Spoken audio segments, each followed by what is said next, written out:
la última charla de esta jornada va a correr a cargo de Bruno, que viene de la empresa Cargo Systems, y va a daros que serían toda una serie de procesos y materiales de altas instalaciones.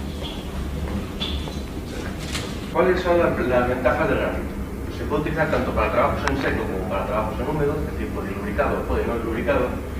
Tiene una baja expansión térmica, es muy resistente a la corrosión, tiene un bajo coeficiente de fricción, por lo que comentábamos antes de las capas en las que está dispuesto, y tiene una resistencia excelente al choque térmico. ¿Cuál es el contra que tiene el grafito? La temperatura de oxidación. El grafito oxida a partir de 300 grados, eso hace que se deteriore en ciertas aplicaciones. También es un material ancho. Aquí os dejo, voy a pasar para que vayáis viendo un par de muestras de grafito, ¿vale? Os he traído una paleta, ¿vale? Es esta de aquí. Cuidado que mancha. Y un crisol, ¿vale? Son el mismo material en diferentes acabados, uno con un pulido y otro simplemente trabajando. Esto es una bomba de paletas. ¿Sabéis cómo funciona una bomba de paletas? Un compresor, una bomba de vacío, pues es un eje que lo que va haciendo es girar, y estas paletas de aquí, que son las que son de grafito, van en este caso desplazando el fluido. Si estuviera colocado en otra posición, lo que haría sería comprimir este fluido. Pues estas paletas de aquí se realizan en grafito. ¿Por qué se realizan en grafito? Porque así, primero, se puede utilizar sin lubricar, sin que haga falta un aceite, es decir, se puede utilizar para trabajar directamente con aire y que no manche el aire al salir, y puede trabajar con aires muy calientes. ¿Por qué? Porque el grafito soporta hasta 800 grados sin ningún tipo de problema. Aplicaciones curiosas. Por ejemplo, un lingote de oro. Todos sabemos cómo es un lingote de oro, todos tenemos un lingote de oro por casa. Tiene que obedecer a un estándar. Para trabajar el oro, para comerciar con él, tiene que tener unas medidas determinadas, un peso determinado, no puede tener una porosidad, no puede tener defectos estructurales como un rechupe, en fin, tiene que poder fabricarse en un molde que quede prácticamente igual de todos los lingotes. Ese molde tiene que ser, como ya os decía antes, que le dé unas propiedades uniformes, es decir, tiene que enfriarse a la misma velocidad por dentro que por fuera. No puede tener defectos, es decir, tiene que ser un molde fácilmente mecanizable y con un alto nivel de detalle. Y no puede contaminar el propio material que estamos fundiendo dentro, porque si no, por lo contaminado no hacemos un negocio. Esos moldes se hacen con grafito. Aquí estamos viendo un caballero con un horno de fundición de oro, vertiendo el oro en los crisoles que van por rebose, llenándose unos a otros. De aquí es de donde luego sale ese lingote de oro que todos vemos. Aquí tenemos diferentes tipos de crisoles, que es lo que os comentaba antes. El grafito es muy mecanizable. Nos permite incluso producir crisoles que ya vengan con grabados, diferentes directamente monedas, pequeños detalles conmemorativos, en fin, todo tipo de detalles. Aquí hay una pieza también muy curiosa, que es una coquilla de extrusión. En vez de fabricar directamente, sobre todo con el oro no tanto, por ejemplo con la plata, lo que se hace es que se fabrican barras muy largas. Estas barras lo que se hace es que se funde por arriba el material de plata y por un proceso de extrusión va saliendo por esta coquilla, para que no se pegue. Otro proceso muy curioso del grafito. Todos sabemos cómo se fabrica una botella, es una de las primeras cosas que yo creo que se ven en cualquier tipo de proceso industrial. ¿Cómo se fabrica una botella? Se coge la voluta caliente de silicio, se le inyecta aire, se pega al molde y ya tenemos la botella. Está ahí todo fácil y sencillo. ¿Cuál es el problema? Mover la botella, apoyar la botella, cortar el vidrio, transportar el vidrio fundido. Eso es un problema, ¿por qué? Es un material que está muy caliente, el vidrio. Estamos hablando de que sale directamente fundido. Entonces, esa voluta tiene que caer por una rampa que se hace en grafito. ¿Qué más cosas tiene el grafito de toda esta cadena? Porque el grafito está muy presente en esta cadena. No es algo que se piense habitualmente, que se fabrica una botella y no piensas en grafito directamente. Pues, por ejemplo, necesitas coger la botella con unas pinzas que no dañen el material, que no dañen el vidrio, que no lo contaminen, pero que permitan desplazarlo. También tienes un problema, y es que el vidrio sigue estando caliente después de soplarlo. Si le metes un compuesto metálico o un compuesto cerámico, probablemente con el choque térmico reviente la pieza y lo sin ella.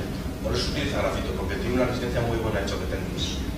Luego también tenemos estas bandejas de aquí, que son las que vemos en esta cadena, que son sobre las que apoya el vidrio recién conformado. Es decir, se coge con las pinzas y se apoya en estas bandejas para que se enfríe lo justo para poder ponerlo en una cinta de transporte y llevarlo a otra parte de la fábrica para seguir trabajando con él. Y luego también tenemos los dedos del booster, que son los que ya dentro de la banda de transporte pues mueven cada una de las botellas, las manipulan y demás, porque aunque está ya hecha la botella en sí, pero sigue siendo una fase muy delicada, ella sigue estando el vidrio muy caliente y o lo tocamos con grafito o lo arañamos, lo podemos romper, deformar, y muchas problemas. Vamos a ver un vídeo de cómo funcionan estas piezas en la realidad. ¿Vale? Aquí vemos cómo se va cortando el sílice caliente. ¿Vale? Pasa por unas toberas para alinearlo y estos son los toboganes que se hacen en grafito. Aquí directamente estas piezas son las que cogen las botellas, que son los dedos que hemos visto antes, y las dejan apoyadas, como hemos visto, en una zona en la que se espera que se temple ligeramente. Y luego ya se pasa a la banda de transporte. En esta banda de transporte es cuando ya se lleva a lavar, se llevan a tratar, a etiquetar, en fin, cualquier tipo de proceso que se le dé después a la botella. Otro de los materiales que hemos elegido, la alúmina. Todos conocemos la alúmina, es el óxido de aluminio. Propiedades, pues es mejor que el aluminio. Tiene un punto de fusión mucho más alto que el aluminio y tiene una dureza bastante más elevada. ¿Cuál es el inconveniente principal de la alúmina? Pues que es muy poco dúctil y que es muy difícil mecanizar. ¿Vale? No podemos hacer una rosca, no se puede hacer una rosca en alúmina, pero es muy frágil, ¿vale? Porque al ser un cerámico tan cristalino, en cuanto haces una rosca, cualquier pieza que tenga que soportar un ligero impacto se va a partir. Luego también tiene una mala resistencia al choque térmico. Por eso, por ejemplo, no se pueden utilizar piezas cerámicas en lo que comentábamos antes de las botellas de vidrio. ¿Para qué se utiliza la alúmina? Pues, por ejemplo, casi todos tenemos un reloj. Esa caja del reloj, en la que va colocado toda la que es la pieza de relojería, se tiene que fabricar de una forma. Se coloca sobre unas estructuras, que son estas de aquí, que son estas pequeñas muestras que también os hemos traído, ¿vale? Que son unas estructuras de soporte para un horno de sintetizar. ¿Vale? Se coloca una preforma de la caja del reloj que se hace por presión, por un aglomerante, algún derivado de cera, dependiendo de cómo se vaya a hacer. Se calienta a altísimas temperaturas y luego se produce un enfriado rápido. ¿Para qué? Para que recristalice y se conforme el producto final. ¿Qué ventajas tiene esto respecto a fabricarlo por mecanizado, por ejemplo? Porque el mecanizado teníamos que fabricarlo pieza a pieza y el tiempo se tarda muchísimo más. Respecto a fabricarlo por molde, pues que con el proceso de sinterizado sale prácticamente con el acabado final, un acabado superficial muy bueno. Aquí tenemos un proceso de sintetizado, ¿vale? Lo que vemos es que esta boquilla grande de aquí, que está aquí detrás, coloca el polvo, que os he comentado antes, un polvo metálico con un aglomerante. Lo coloca a ras y este pistón entra presionando y haciendo una preforma. ¿Qué tipo de piezas se fabrican así, aparte de las cajas de reloj? Por ejemplo, esta pieza. ¿Esta pieza alguien sabe lo que es? Pues un engranaje de un síncrono de motor, ¿vale? Todos los coches llevan. Esta pieza ya está acabada, ya está sintetizada y es muy dura, ¿vale? Pero esta pieza, antes de pasar por el proceso de sintetizado, es una pieza que es muy blanda, ¿vale? Es como arena de playa amalgamada, es lo mismo. Estas piezas se meten en este tipo de hornos, es lo que os comentaba antes, que es un horno de sintetizar. Es un horno de flujo continuo en el que entra por un lateral, va haciendo una curva de temperatura y luego se produce un enfriado rápido para que se solidifique mucho. Como veréis, esa pieza es muy dura, o sea, ha pasado de ser de una textura muy blandita como la arena de playa a ser una pieza totalmente sólida. Ese es el acabado directamente con el que sale la pieza. Aquí tenemos el cómo va saliendo, ¿vale? ¿Por qué es importante esta salida? Porque es parte de la curva de enfriamiento que lleva la pieza, ¿vale? Como vemos, ya sale con en este caso es otro engranaje, ya sale con el dibujo hecho, todo, o sea, directamente la pieza ya sale terminada. Otro uso de la alúmina y de otros cerámicos son, por ejemplo, los aisladores de alta tensión. Todas las torretas de alta tensión, estas piezas las habéis visto, que son los aisladores, son unos separadores unos con los cerámicos. ¿Por qué es importante que sean de alúmina? Además suelen ser o de alúminas de baja pureza esmaltadas o de alúminas de alta pureza. También se hacen aislantes pequeños, ¿vale? Para aislamientos pequeños de componentes electrónicos. Por ejemplo, una de las aplicaciones que tenemos nosotros son toroides, que son para hacer bobinas de potenciómetros, ¿vale? Otra de las cosas curiosas de la alúmina, que luego comentaba en el caso de los aisladores, es que se pueden esmaltar y quedan con unos acabados muy buenos. Aquí no se aprecia muy bien, pero esta parte lleva un acabado brillante. Para la molienda de materiales, por ejemplo, el talco se se extrae de la naturaleza en forma de piedra, en forma de bloques de mineral. Para conseguir ese talco refinado tenemos que molerlo. Pues aquí es donde se utiliza la alúmina en este caso. ¿Habéis visto alguna vez un molino centrífugo? Vale, pues un molino centrífugo es una camisa de acero inoxidable puestas unas tiras de alúmina. Estas son las tiras de alúmina, ¿vale? Que van con una pequeña oquedad ahí, y aquí dentro van girando unas mazas de tungsteno. Ese giro hace que el material se vaya pillando entre estos huecos, y la maza de tungsteno lo golpea y lo pulveriza. ¿Vale? Tal como vemos aquí. Se mete el material en partículas grandes, y estas mazas de aquí son las que son mazas de tungsteno. Aquí está un poco más exagerado el tamaño del liner para que se vea bien, pero lo que hace es que va colocando cada una de las partículas, y en el momento en el que pilla una partícula entre la maza y el liner, la pulveriza. Cuanto más tiempo esté, más fino es la volumetría de la partícula resultante. Carburo de silicio se utiliza para aplicaciones de alta temperatura. Tiene un bajo coeficiente de fricción y no desgasta al trabajar a alta temperatura. Para otros materiales que sí que pueden perder cierta capacidad. Por lo tanto, también tenemos el carburo de tungsteno. El carburo de tungsteno es un material extremadamente duro. Se utiliza para fabricar cuchillas, para fabricar puntas de percusión. Todo lo que sea trabajo duro va a tener involucrado al tungsteno. Se trabaja aleándolo con otros materiales para conferirle distintas propiedades. Por ejemplo, se le añade níquel para que tenga una menor corrosión. Por ejemplo, en aplicaciones de agua marina se utiliza con níquel para evitar que el agua marina se ponga todo. O si cuando se utiliza tungsteno se le añade níquel. O con cobalto, para darle una dureza aún superior a lo que ya aporta el propio tungsteno. Aplicaciones que se utilizan del carburo de silicio, pues, por ejemplo, quemadores para hornos, esa boquilla en la que el horno de llama canaliza ese fuego para que se focalice en un punto, se hace con carburo de silicio.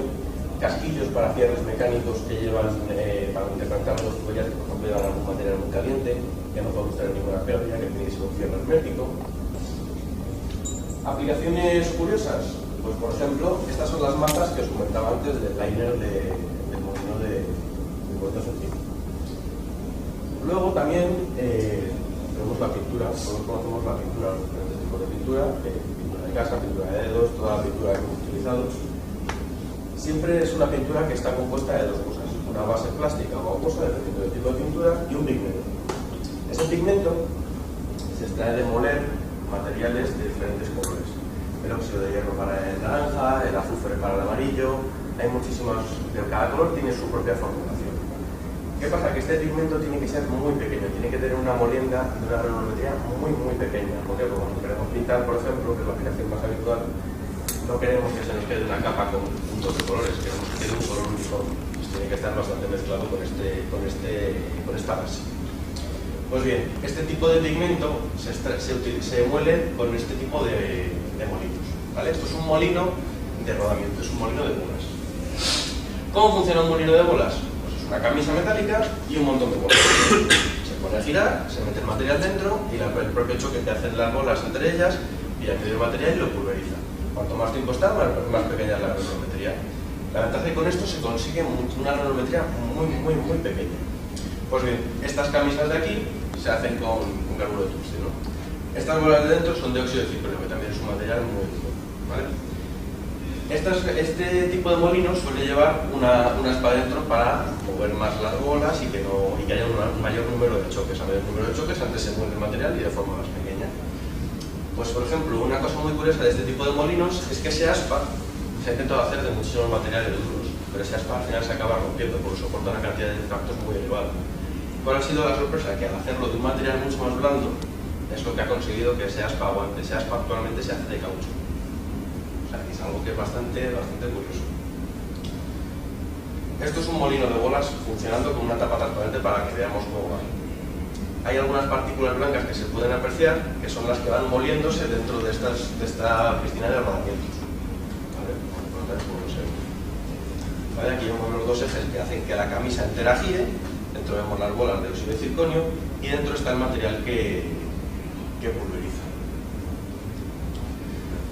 Y luego, por último, tenemos los plásticos técnicos. El teflón, que es uno de los que también más utilizamos, hasta las paletas de fibra, compuestos de fibra básicamente, composites, que se traído también otro tipo de muestras. Por ejemplo, esto es una paleta de fibra grande. Este es el acabado que tiene nada más salir de la prensa y este es el acabado que tiene el trabajador. Y luego tenemos otros tipos de composites. Por ejemplo, esto es una paleta de fibra con algodón. Esto es algodón grafitado.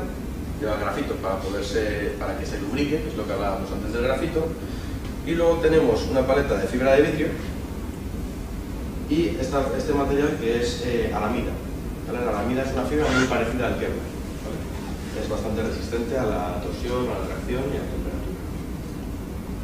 Podéis ir parando para que lo vean el resto también. Usos curiosos de estos plásticos técnicos. Pues, por ejemplo, se utiliza en los cojinetes y generalmente en muchas de las piezas de las cadenas del proceso de tintado del textil. Esas grandes cadenas de tintado que es un baño continuo, genera mucha humedad y se tiene que utilizar materiales que no se corroan. Tenemos en sistemas mecánicos de zonas húmedas por la misma necesidad, y luego en rodillos de impresora también se utilizan matrices de inyección. Aquí, por ejemplo, vemos este tipo de cadenas que os comentaba.